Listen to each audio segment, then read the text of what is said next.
Bonjour à tous, merci d'être venus. Bonjour. On se présente, je suis Chérine, je suis développeur OpenShift depuis un peu plus d'1 an. Je travaille sur la région. Je travaille donc sur OpenShift qui est la version Kubernetes et sur OKD qui est l'OpenShift Kubernetes distribution. Par ailleurs, j'ai fait plein de boulots différents dans la tech. J'ai racké, j'ai câblé, j'ai fait du Java, j'ai été tech lead, j'ai fait du cloud, du DevOps. Donc les astreintes aussi, je connais. Et ça ne me rajeunit pas. Ouais, et donc je suis Joël, je suis chez Red Hat depuis 5 ans, aux alentours de 5 ans. En tant que développeur, j'ai d'abord travaillé sur Okular, un time series database, puis Kiali, dont on voit la console, la console ici, qui est un peu dans le même domaine que ce qu'on va voir aujourd'hui, sauf que c'est service mesh. Et voilà, donc je travaille, je fais du Go, du TypeScript pour le développement. Et voilà, vous pouvez nous retrouver sur les réseaux sociaux. Alors là, on est en train de migrer vers Mastodon, vous pouvez voir. Si vous avez un compte Mastodon, Esrinerin et Jotak. Voilà en gros pour les présentations. Alors, donc on va parler du réseau dans Kubernetes, de l'observation du réseau dans Kubernetes. Et d'abord présenter une vue d'ensemble de tout ça. Donc pour commencer, moi je vous propose de faire un bond en arrière, avant le cloud, avant Kubernetes et Docker. Donc à un moment où on avait chaque équipement qui faisait son truc, des firewalls, des switches, des routeurs, des load balancers, et puis des serveurs. Et donc des serveurs qu'on aimait bien bichonner, donc scaler plutôt verticalement, mémoire, CPU, une IP bien spécifique, une connexion SSH dédiée pour pouvoir s'y connecter, pour pouvoir faire un filtrage firewall par IP, donc chaque serveur son IP. C'était bien carré. Et donc ça, c'était un peu avant. Et aujourd'hui, on a introduit les containers, Kubernetes, etc. Alors, est-ce que ça a vraiment changé quand vous regardez de plus près? Non. Les reverse proxy, c'est nos ingress, les load balancers, c'est les services, les serveurs, c'est nos pods, les DNS, il est encore là, et les firewalls sont aussi là avec les network policy. On y a gagné.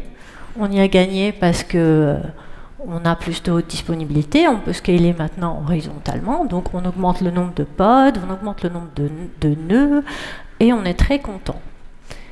Mais je ne sais pas si on ne s'est pas tiré une balle dans le pied côté observabilité. Parce que ça ressemble plutôt à ça quand on veut regarder un flux réseau et qu'on a un problème, et qu'on a un client qui appelle, qui dit « latence réseau, je fais quoi ?» Je regarde côté de mes métriques des nœuds, c'est noyé dans le poisson est noyé, je ne vois rien. Je peux très bien aller me connecter pod par pod sur les 100 pods que j'ai sur mon application, aller kubectl exec, et je fais quoi? J'ai pas de ping, j'ai pas de netstat, donc sécurité oblige, donc ça non plus je peux pas faire. Donc ouais, finalement, même si on retrouve beaucoup de concepts qui existaient déjà avant, ce qui va changer, c'est l'échelle. C'est l'échelle de tout ça. Là. Et on se retrouve à devoir chercher parfois une aiguille dans une botte de foin.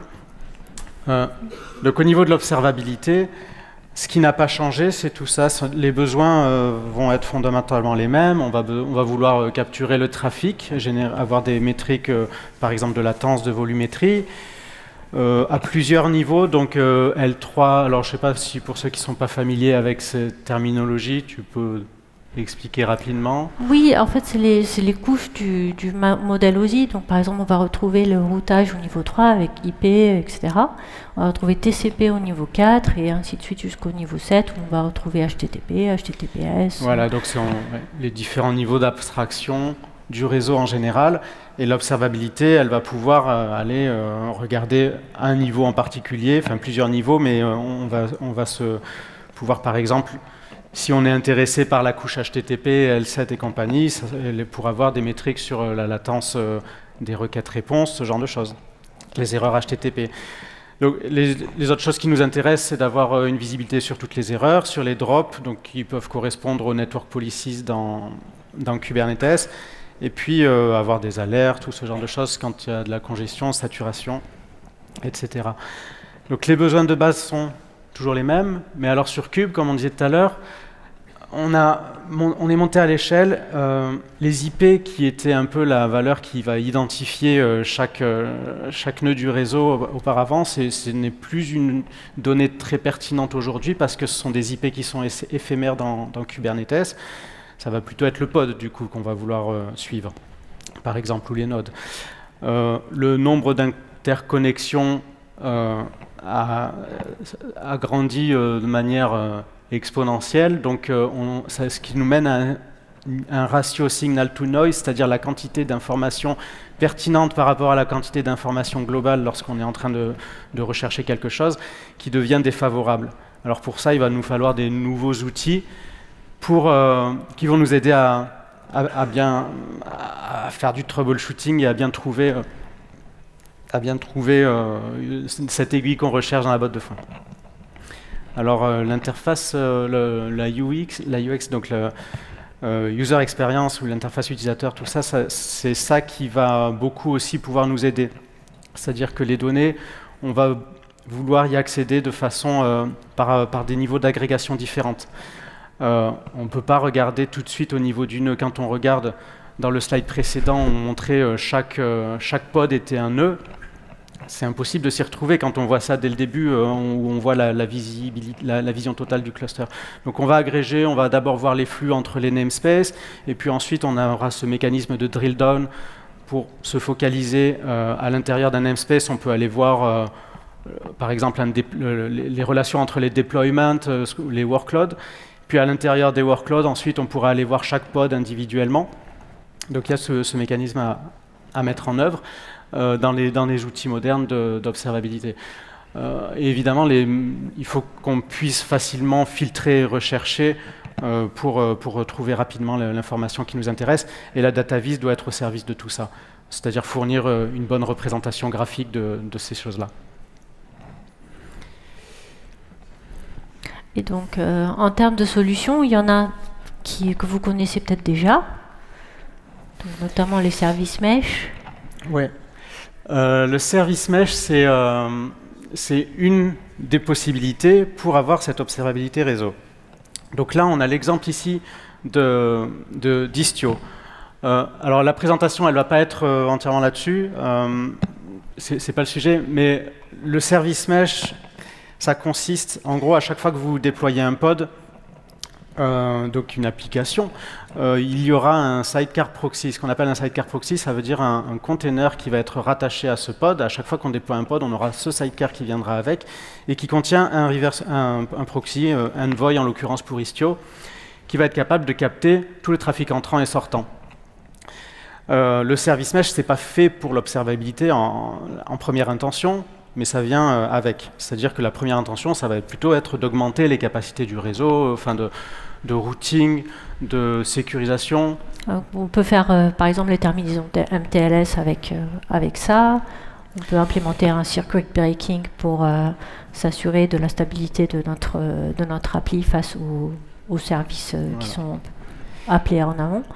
Et en effet de bord, du coup, on a cette production de métriques qui peut être mise en avant, par exemple, par Kiali, qui est ce sur quoi j'avais travaillé avant chez Red Hat, qui offre du coup une visibilité du réseau lorsqu'il est sous un service mesh. Bon.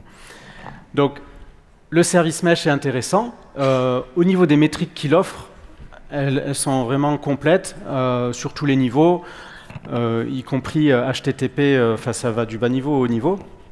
Même au-dessus, enfin en quelque sorte, des métriques qui vont être plus spécifiques au métier d'Envoy, c'est-à-dire que par exemple quand on définit un circuit breaker, ça veut dire qu'on a plusieurs microservices qui communiquent entre eux, et s'il y en a un qui est plus ou moins défaillant, on va lui couper sa connexion. Bon, ben ça va être inclus dans les métriques d'Envoy. Donc on peut avoir des métriques qui vont même au-delà de ce que l'observabilité traditionnelle amène. Et le use case va bien au-delà de l'observabilité.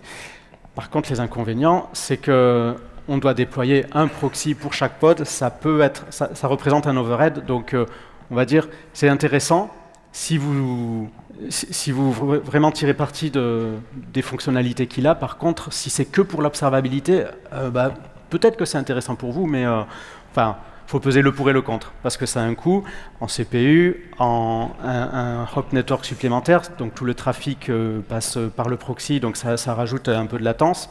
Et puis c'est complexe aussi à opérer. Ouais. Tout à fait.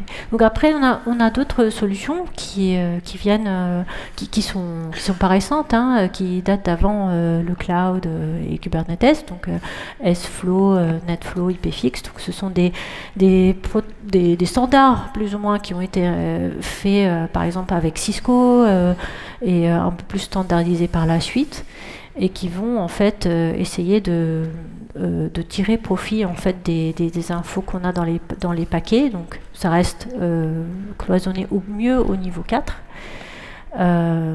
Et donc on va envoyer ces informations-là à un collecteur pour pouvoir voir des tableaux avec IP source, IP destination, etc. Ça c'est un exemple dans Calico Tigera.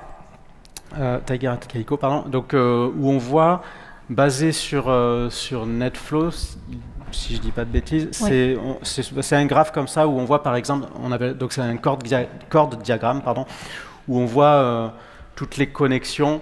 Donc chaque point ici, enfin chaque tranche correspond par exemple à un pod ou à un déploiement. Il peut y avoir plusieurs niveaux d'agrégation. Et on voit du coup un peu la volumétrie et les échanges entre les différents éléments du réseau. C'est encore utilisé, même si c'est des technos qui ne sont pas toutes récentes, elles sont encore utilisées.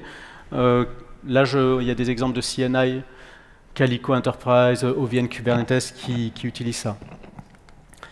Je ne sais pas si on a parlé de ce que c'est le CNI. Ouais, donc le CNI, c'est le Cluster Network Interface. Donc dans Kubernetes, le réseau est une implémentation à part. Donc c'est à vous de choisir en fait l'implémentation que vous voulez. Et donc par exemple dans le cas de NetFlow, si on veut l'utiliser pour faire de l'observabilité dans Kubernetes, il faut que le CNI supporte ou implémente S-Flow, NetFlow ou IPFix. C'est ça. Donc ça va être un des inconvénients. C'est-à-dire que c'est pas, même si ce sont des standards, ça ne veut pas dire pour autant que chaque CNI l'implémente. Et donc on a beau avoir un collecteur qui est capable de lire, de récupérer des flows de ce type-là, si le CNI ne l'implémente pas, on est un peu coincé. Un avantage par rapport au service mesh, donc c'est un peu le contraire de ce que je disais avec le service mesh, c'est-à-dire que comme on n'a pas de sidecar proxy, c'est un peu moins lourd en termes de déploiement et en termes d'overhead. C'est-à-dire qu'on ne va pas avoir pour chaque pod quelque chose qu'on doit rajouter et qui rend le truc, qui va rajouter du overhead. Voilà pour les avantages. Un autre inconvénient, c'est que c'est coûteux. Oui. Alors là, on va... Et donc sampling. Le sampling, ça veut dire quoi? Ça veut dire que, par exemple, quand un nœud va émettre, je sais pas, enfin, on va prendre juste une petite proportion, un échantillon du trafic qu'on va observer. On va regarder, par exemple, seulement un flux sur 200 ou ce genre de choses. Et plus on a un gros cluster, plus, enfin, on risque d'avoir besoin d'avoir ce sampling. Alors pourquoi c'est coûteux? On va expliquer un petit peu dans les détails techniques. Donc, en fait, là, ce qu'on voit, c'est les paquets qui arrivent sur une interface réseau. Et donc, quand ils vont arriver, ils vont être traités au niveau kernel. Et donc, pour faire le plus vite possible, on va essayer de dire, on va utiliser un rule cache. Donc, les paquets, si jamais ils sont dans le rule cache, leurs règles de routage, ils vont être traités automatiquement et ils vont passer. Donc, seulement quand je ne trouve pas ma règle dans mon rule cache, je vais aller déposer le paquet dans le user space cette fois-ci et aller passer en revue toutes les règles qui sont au niveau de ma table de routage, par exemple là, OVS. Pardon. Et lorsque je vais faire du monitoring, eh ben, si je ne veux pas faire de sampling, ça veut dire qu'à chaque paquet, je vais devoir faire une copie du kernel vers le user space. Et ça, c'est extrêmement coûteux. Donc c'est pour ça que le sampling est là, et donc on perd beaucoup d'informations. Donc si on n'est pas au niveau du kernel, on perd beaucoup d'informations au niveau de l'observabilité. Oui, à partir du moment où on met le sampling, on perd. C'est-à-dire qu'on peut essayer de ne pas mettre de sampling, je veux dire, mais le coût sera assez gros en termes de CPU et tout ça. Donc au niveau du routage, on va prendre un gros coup de latence en fait, à cause de ça. Alors, ouais, une solution. Une solution, donc. Sera eBPF. Exactement. Donc eBPF, c'est quelque chose qui est pas récent. Donc BPF, c'est par exemple la techno qu'on utilise quand on fait du TCP dump. Donc pourquoi maintenant c'est revenu sur le devant de la scène? Parce qu'en fait, on a fait un changement radical et on a dit, si on veut faire de l'observabilité, il faut être en première loge. Ça veut dire qu'il faut être dans le kernel. Sauf que jusque-là, pour se mettre dans le kernel, on ne va pas laisser n'importe qui écrire n'importe quoi comme programme au niveau du kernel. Donc c'est pour ça qu'on ne l'a pas fait jusque-là. Et ce que permet eBPF, c'est de dire, je vais avoir un just-in-time compiler qui va compiler donc ma petite fonction eBPF, un verifier par-dessus, et cette fonction eBPF va tourner dans une sandbox qui va s'assurer notamment que je ne vais pas monopoliser le kernel, je ne vais pas faire n'importe quoi, etc. Et donc c'est grâce à ça qu'on va venir pouvoir mettre des fonctions eBPF rattachées à des fonctions de kernel. Donc, par exemple là... C'est là où... Ça c'est notre petit programme eBPF qui est rattaché au kernel. Ouais. Donc quand je vais faire un send message, un receive message, ma petite fonction eBPF va tourner et elle va pouvoir par exemple enrichir les données. Dire ok, je vois l'IP machin, mais moi ce qui m'intéresse c'est le pod ID, c'est le nom du service, etc. Je vais agréger des données. Donc au lieu de les faire passer du kernel space au user space à chaque paquet, je vais pouvoir agréger et par batch envoyer des données vers mon programme d'observabilité. Voilà, donc là c'est ce qu'on voit un peu dans ce schéma. Donc la version un peu du schéma précédent mais avec eBPF, c'est que les paquets ils vont être lus à ce niveau-là, au niveau du kernel, et là on peut avoir un petit peu d'intelligence dans ce programme qui va permettre d'agréger les données, de réduire du coup la quantité d'informations à copier, parce que en réalité quand on fait de l'observabilité, on n'a pas besoin forcément d'avoir autant d'informations enfin on n'a pas besoin de copier la totalité des paquets évidemment vers le user space. Donc c'est là où ouais, on gagne beaucoup en performance. Donc plus de sampling et quand même on arrive à faire une meilleure observabilité. Ouais, donc au niveau des avantages de l'eBPF, tout comme les NetFlow et compagnie, on n'a pas de sidecar, donc comparé au service mesh. Donc on a les mêmes avantages à ce niveau-là. Par rapport à NetFlow, les performances vont être optimales. Et également, c'est indépendant, c'est plus ou moins indépendant du CNI. C'est-à-dire que à partir du moment où le CNI utilise un noyau Linux qui soit... Parce que alors eBPF, c'est principalement une technologie Linux, même si ça existe aussi avec Windows et compagnie, mais c'est surtout Linux. Si le noyau Linux n'est pas trop vieux, je ne me rappelle plus exactement la version, mais bref, ça devrait marcher.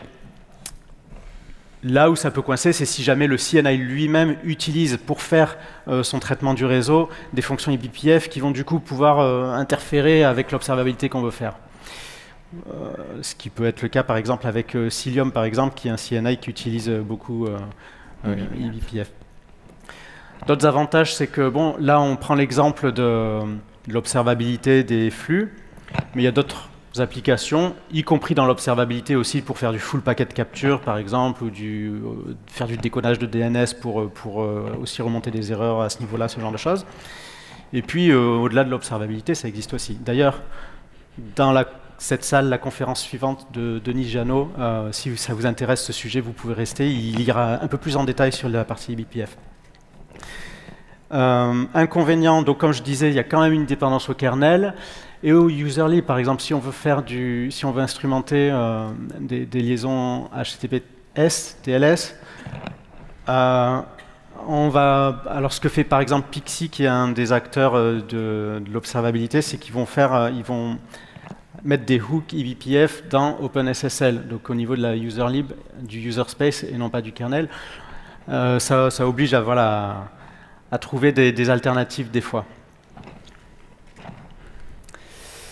Et oui, ce qu'on voulait dire avec cette slide, c'est que en fait, là, on vous présente plusieurs technologies disponibles, mais elles ne sont pas forcément mutuellement exclusives. Entre eBPF et le service mesh, il y a des rapprochements. Cilium, qui est un des acteurs historiques sur la partie eBPF, développe son propre service mesh, par exemple. Alors, même si il y a des approches, il y a un peu des querelles de chapelle entre la version est-ce qu'on fait un agent par nœud, est-ce qu'on fait un agent par pod, ou ce genre de choses. Certains disent oui, mais par nœud, on va avoir des meilleures performances. Oui, mais non, mais par pod, l'avantage, c'est qu'on va avoir une meilleure sécurité, une meilleure isolation pour faire de la multitenancy. Bref, voilà, il y a pas mal de posts de blog qui défendent un point de vue ou l'autre. On ne va pas trancher aujourd'hui.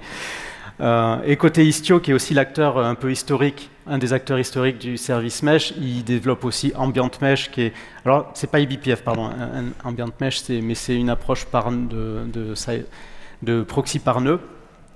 Et ils ont aussi le projet Merbridge, qui vise à remplacer les IP tables par une version eBPF pour accélérer. Donc voilà, il y a des échanges entre ces deux mondes. On va passer à la démo. Oui. Enfin, une petite présentation de ce qu'on va montrer en démo, du coup. Du coup, on a fait une petite pour simuler un petit peu des microservices qui vont générer leur propre trafic. Donc, on fait un petit match de foot. Donc, on a une UI, un stade, une balle et des joueurs. Donc ça, ce sont les différents déploiements qu'on va mettre en place. Donc, par exemple, là, on voit que le stade, il va recevoir du trafic de la part des joueurs, de la part de la balle, pour savoir les dimensions du stade, où se trouvent les buts, etc. Après, on va avoir du coup aussi la balle qui va recevoir du trafic sur les autres trucs. Ah, ouais, voilà. Hein? Donc, pour... les joueurs vont vouloir connaître la position de la balle et essayer de taper dedans. Donc dire qui a la possession de la balle, etc. Et puis enfin, tout va communiquer avec un microservice UI qui va nous permettre en fait d'afficher et regarder un match. Voilà. Donc on a cette petite démo qui va pouvoir montrer un peu des microservices déployés qui parlent les uns avec les autres. Et alors, avant de passer à la démo, vite fait, on montre un peu à quoi ça ressemble dans les différentes solutions d'observabilité. Là, avec Cilium Hubble, où on voit le graphe de microservices un peu, avec les flèches entre chaque service et tout ça. Et ce que j'aime bien dans Cilium, c'est cette partie-là, en fait, où on voit le trafic s'il est accepté ou bloqué au niveau des network policies. Donc ça, c'est un truc qui est sympa avec Cilium. C'est qu'il y a cette corrélation avec les network policies qu'on ne retrouve pas partout. Ils ont aussi un très bon partenariat avec Grafana. Et donc, du coup, ils travaillent beaucoup sur les dashboards Grafana qui permettent de voir des métriques et puis des graphes assez détaillés. Donc ça aide beaucoup si on est en opération sur ces choses-là. On voit ce qui se passe au niveau HTTP, on voit ce qui se passe au niveau DNS et bien évidemment au niveau des layers plus basses. Ensuite, le suivant qu'on montre rapidement, c'est Pixie. Pixie qui a été racheté par New Relic l'année dernière, je crois. Donc ça, c'est une dashboard que vous déployez sur votre cluster Kubernetes et qui va vous proposer pas mal de scripts BPF que vous pouvez utiliser et chacun est relié à une vue différente et des données différentes. Donc Pixie, ouais, ce qui est intéressant, c'est la richesse qu'ils ont au niveau des différents scripts BPF pour visualiser différentes choses. Donc là, par exemple, le graphe de microservices, un peu l'équivalent de ce qu'on a vu tout à l'heure avec Cilium, mais il y en a d'autres. Il y a par exemple Kafka, des choses comme Kafka, ça. Donc des choses qui sont plus au niveau du user space, mais sur la JVM, sur Kafka, il y en a un, c'est MySQL ici. Bon bref, il y a pas mal de choix possibles. L'avantage aussi, c'est qu'il n'est pas lié au CNI, contrairement à Hubble Cilium, qui vous l'aurez pas si jamais vous n'avez pas le CNI Cilium en fait. Et le dernier, donc c'est NetObserve, qu'on va voir dans la démo, c'est celui sur lequel on est en train de travailler chez Red Hat. Donc, allez, on va passer à la démo du coup. Allez. Hop. Alors. Ça commence bien. Je vais refaire mon make expose.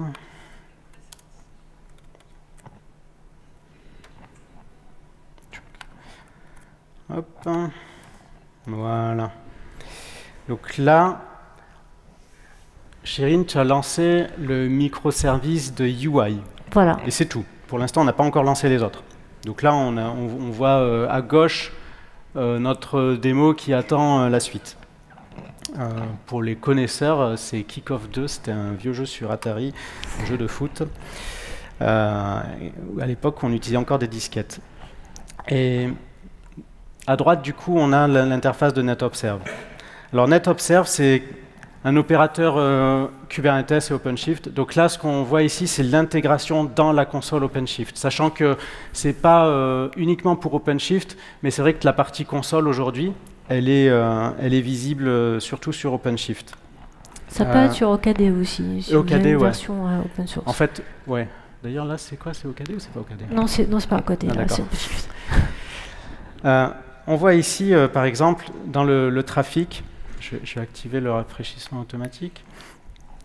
Je vois le trafic dans mon cluster ici, avec plusieurs graphes qui me disent au niveau namespace, un peu le top 5 des namespaces qui envoient le plus de données vers quel autre namespace, etc. Donc j'ai plusieurs visualisations de la même chose, un petit peu, du même genre de données. Et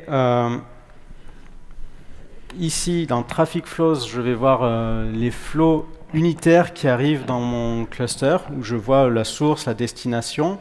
Je peux cliquer sur un flow. Ah, non, c'est pas ce que je voulais faire. Voilà, je peux cliquer sur un flow et avoir encore plus de détails ici. Et je peux tout filtrer, c'est-à-dire que là, pour l'instant, j'ai mis des filtres déjà de réseau des pods. Et je peux voir l'infrastructure ou je peux voir plutôt mes applications. Et là, je peux aller vraiment dans les détails des filtres, c'est-à-dire aller voir vraiment, par exemple, source namespace. Je vais m'intéresser à Mesh Arena, par exemple. Ouais, enfin, je vais faire un peu différemment. Je vais faire Common Namespace, Mesh Arena. Alors, Mesh Arena, c'est le namespace qu'on utilise pour la démo. Pour l'instant, j'ai rien, parce qu'on a déployé une interface graphique, mais qui ne communique avec personne. En fait, cette UI reçoit uniquement des flux, donc pour l'instant, il n'y a rien. Et dans la topologie, bon, là, j'ai désactivé le filtre namespace rapidement. Voilà, là, j'ai une topologie. Déjà, un peu, il y a beaucoup d'éléments, et ça, c'est toutes les communications entre les différents namespaces. En fait, je pourrais aussi changer de scope et de voir, par exemple, les owners. Donc, ce qu'on appelle les owners, ce sont le owner controller dans Kubernetes, donc un groupe de pods. Par exemple, un déploiement, un daemon set, un stateful set, etc. Et le plus bas niveau, c'est la ressource, donc c'est vraiment pour voir chaque pod et chaque service unitairement. Allez, je remets mon namespace et puis je pense que tu vas pouvoir déployer un stade. Donc ça devrait pas tarder à arriver sur la UI. Donc ça communique en WebSocket, donc j'ai pas besoin de réfléchir. Voilà, ça arrive. On a le stade qui arrive. Et là, tout de suite, hop, dans NetObserve. Alors ce que je vais faire, c'est que je vais aller step into this namespace. Hop, je vois les connexions qui se passent. Alors, qu'est-ce que j'ai comme connexion? J'ai une connexion entre la UI et le stade, parce que le stade a demandé à s'afficher auprès de la UI, et aussi une connexion vers DNS Default, parce qu'ils communiquent les deux par leur nom de domaine, ce qui veut dire qu'il a dû aller interroger les pods de DNS pour savoir quelle est l'adresse IP correspondante. Donc, on lance une balle? Tu peux mettre la balle, ouais.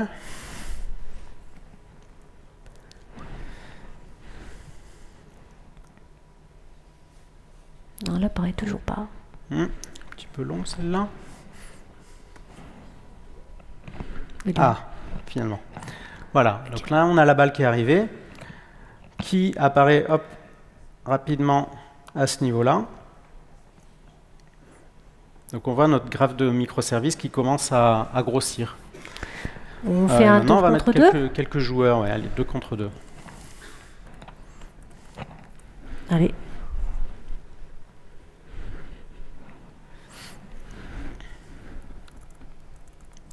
Et c'est parti. Bon. Donc on commence à avoir les joueurs qui vont chercher la balle, qui vont aller taper dedans. Donc ça veut dire que chaque pod de joueurs, donc chaque joueur est un seul pod. Alors comment je vois ça? Alors je vais repasser, je vais mettre la vue par pod. Voilà, et je vais aussi faire un groupement par namespace et par owner. Alors je vais un peu réduire la taille de l'interface parce qu'elle prend de la place. Voilà. Hop. Donc là, on voit ici. Ah, pardon. Ah, mais j'ai ma souris, ça va être plus facile. On voit ici mon équipe locale. Donc c'est les joueurs bleus qui sont ici. Donc il y a deux potes dans cette équipe qui vont se présenter auprès de la UI, qui vont aller interroger parfois le stade. Et l'autre équipe, ça c'est les visiteurs, les rouges, et la balle également ici. Donc voilà, on voit un peu là tout le monde qui parle avec tout le monde comme on l'avait dit. Au niveau des flows, ici je vois évidemment tous les flows. Tiens, il y a un nouveau joueur qui arrive. Qu'est-ce que c'est ça? Maradona. Oula, Maradona, il a l'air de monopoliser le ballon. Ouais, moi je sais pas jouer au foot, je triche du coup. Alors qu'est-ce qui s'est passé là? C'est quoi ce tricheur? Alors là j'ai vu qu'il y a dans NetObserve, je vois tout de suite immédiatement que j'ai un nouveau joueur qui est apparu dans le namespace hacker. Alors tiens, pourtant j'avais interdit, j'avais bien géré mes airbags pour que il n'y ait pas de nouveaux joueurs qui s'injectent, mais là il y en a un. Ouais, en fait, qu'est-ce qu'on a pu oublier de faire? Je pense qu'il n'y a pas de network policy pour l'instant. Ouais, c'est ça. Donc en fait, là, tout le monde peut attaquer les différents services du namespace Mesh Arena, donc dont la Maradona là qui. Donc ce qu'on devrait faire ici, là, c'est interdire l'accès à nos différents services qui sont dans notre namespace Mesh Arena, leur interdire l'accès s'ils ne sont pas dans le même namespace. D'accord. Et ça devrait résoudre nos problèmes. Et là, hop, ça y est, on voit que Maradona, alors il bouge plus parce qu'il n'arrive plus à communiquer, il n'arrive plus à trouver la position du ballon, et il n'arrive plus non plus à s'authentifier auprès du terrain et de la UI, donc on ne le voit plus. Alors, si je regarde un petit peu dans les détails maintenant, qu'est-ce qui se passe? Ce joueur Maradona, hop, je vois ici des métriques entrantes et des métriques sortantes. Alors, si j'attends un petit peu, là on voit que ça commence à diminuer. Bon, ben, c'est parce qu'il n'a plus de réponse. En fait, il continue à essayer de communiquer avec les autres pods, mais notre network policy va interdire ces communications. Donc, les requêtes vont toujours être faites, et c'est pour ça que metrics out, donc c'est les requêtes faites par le service Maradona vers la UI, la balle, etc. Et là, on voit que ça tombe pas à zéro. Disons que ça a diminué parce que la volumétrie a diminué parce qu'il est un peu en time-out. En fait, il va tomber en time-out en fait à chaque fois. Donc, il va en émettre beaucoup moins qu'avant, mais il va en émettre quand même. Mais par contre, au niveau des... Donc ça va être les réponses, c'est-à-dire ce qui rentre dans le pod Maradona, donc ça va être les réponses des autres. Là, on voit qu'il n'y a plus rien et ça tombe à zéro. Alors lui, il n'est pas totalement à zéro, mais je pense que ça va l'être ça va l'être dans pas longtemps. Voilà. On fait un vrai match, peut-être. Allez. Et en attendant, si vous avez des questions, n'hésitez pas. Voilà, donc là on a 11 contre 11. Alors le réalisme, ouais, en fait c'est pas encore trop ça, c'est la grosse mêlée et tout le monde court derrière le ballon. On n'est pas encore allé jusqu'au... C'est chacun pour soi. Niveau stratégique, c'est peut-être pas l'idéal, mais bon. Ouais. Et là on voit que ça commence à faire du monde dans notre graphe. Et c'est là où agréger différemment pour voir différemment les choses, ça peut aider. Si je retourne dans mes options ici, alors je vais grouper par namespace et en scope je vais mettre owner. Hop, j'arrive tout de suite, je retrouve une vue beaucoup plus compréhensible en fait, où j'ai à nouveau toujours ma balle, mon stade, et tous mes joueurs, sachant que derrière ça il y a 10 pods, ils sont agrégés finalement au niveau du déploiement player locals et player visitors. Voilà. C'était quoi ça? Bon. Tu veux peut-être parler du hackathon? Ouais, alors c'est pas le hackathon, c'est le meet-up. On fait un meet-up aussi à Montpellier. Alors je sais pas si vous connaissez des gens qui sont intéressés. C'est la semaine prochaine, enfin mercredi 7 décembre. N'hésitez pas. Il y aura aussi quelqu'un de Grafana et de SCC. Donc si le sujet vous intéresse, que vous pouvez venir à Montpellier ou que vous connaissez des gens intéressés, n'hésitez pas. Voilà. Merci beaucoup. Merci.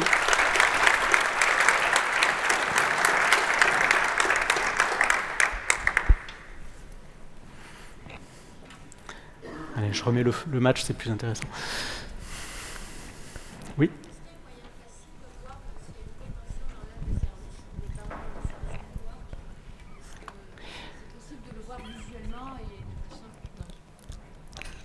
Alors, oui, donc la question, c'était être capable de voir s'il y a une contention dans le service network. Alors, sur le NetObserve en particulier, on n'a pas encore fait notre 1.0, c'est encore en cours de développement, on n'a pas tout, notamment sur les erreurs et ce genre de choses, on ne montre pas encore tout ce qu'on veut montrer à terme. Ce qu'on va voir ici dans NetObserve, c'est vraiment la volumétrie. Donc on peut voir s'il y a par exemple une connexion qui va monopoliser tout le trafic par ce genre de graphe, par exemple. Donc on veut à terme pouvoir afficher aussi des erreurs et ce genre de choses qui vont pouvoir aider plus finement à identifier ces cas-là. Alors ouais, non. Donc c'est pas encore géré par NetObserve et les autres outils, je pense que dans Cilium, oui, c'est-à-dire les dashboards de Cilium dans Grafana montrent beaucoup de détails à ce niveau-là.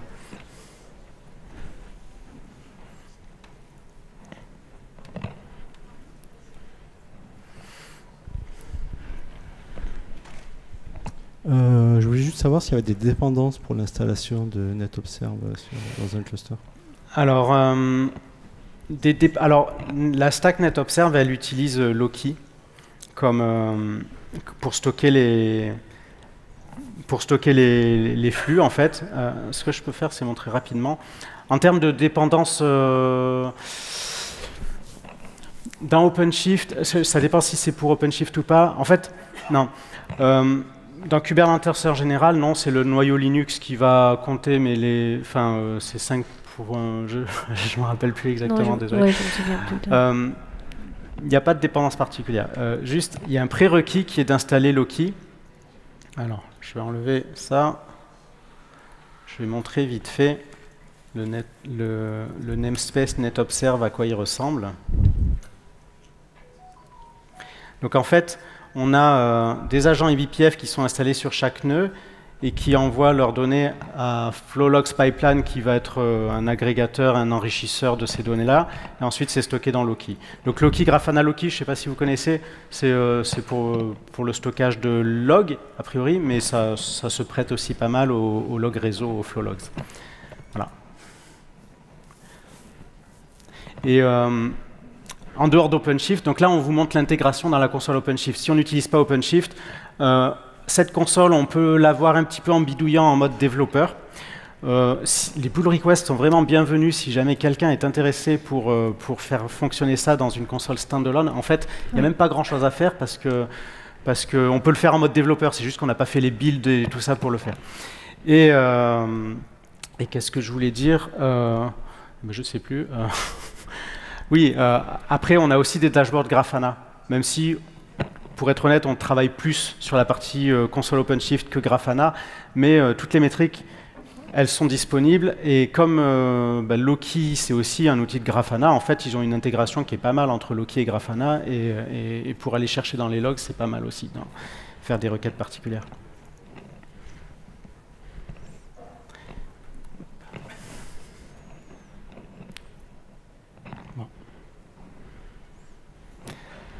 Je pense que c'est bon du coup.